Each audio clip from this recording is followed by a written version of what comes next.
هي دي مهلبيه بالكنافه. لا ده انت تقول لنا بقى يا حبيبي الفرق يا قلبي، قول لنا الفرق بين المصريه والاجنبيه في الحمل. اقول لك، الست المصريه اول ما الدكتور يقول لها مبروك انت حامل تقعد تصلي على كرسي.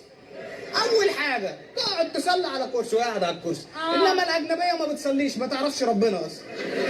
لا والله اجنبيه. طب انت تعرف ان الست المصريه موفره في ولادتها عن الاجنبيه؟ ازاي؟ ما هي الاجنبيه لازم تولد في مستشفى 5 نجوم وتشوف نفسها وهي بتولد، لكن المصريه يعني ايه؟ طشت ميه سخنه وحزقتين، العيل بينزل يخبطوا له على ظهره ويقوم على طول، مفيش مشكله. يا سلام بالسهوله دي. دي اما بتيجي تولد المصريه بتفضح الدنيا. يا محمد. انت السبب. انت السبب ليه؟ ما هو بمزاجك يا رمه. هو جايبك من جامعه الدول؟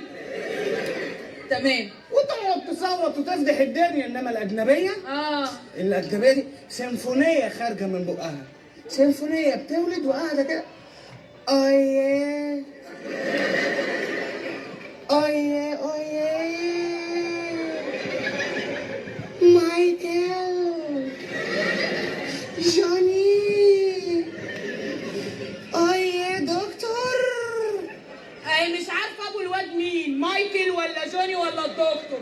هو اسمه مايكل وبيقولوا له يا جوني وهو شغال دكتور. تعيش على راسك. لا والنبي ايه؟ ايوه. طب لعلمك بقى يا حبيبي الاجنبيه دي اول ما بتولد ابنها بتصور معاه سيلفي وما تشوفوش الا هو عنده 16 سنه، لكن المصريه تولد وترضع وتكبر وتدرس وانت نام بتشخر خالص. المصريه بترضع ايه؟ ده العيال بيرضع بيمشي في الشارع عامل كده. دلوقتي العيال بتنزلي شوف العيال في الشوارع دلوقتي ماشيين من غير بلاطين في الشارع. والله صلابيط وماشيين مسلمين امرهم لله. لا والله. وبعدين يروح المدرسه يقول قول يا حبيبي ورايا. ايه؟ يقول له راح الفرح وجه. ده اسمه كلام؟ ده العيال باظت. ده على اساس ان الاجنبيه بترضع ملك تشيك مثلا يعني؟ ما تفهميش بقى ملك تشيك زبادي خلاط. ما تفهميش طب بيرضع يطلع توم كروز. يا عم توم كروز انت عشان بس نجيب من ابو نايا ومن الاخر. ضفر الست المصريه بمليون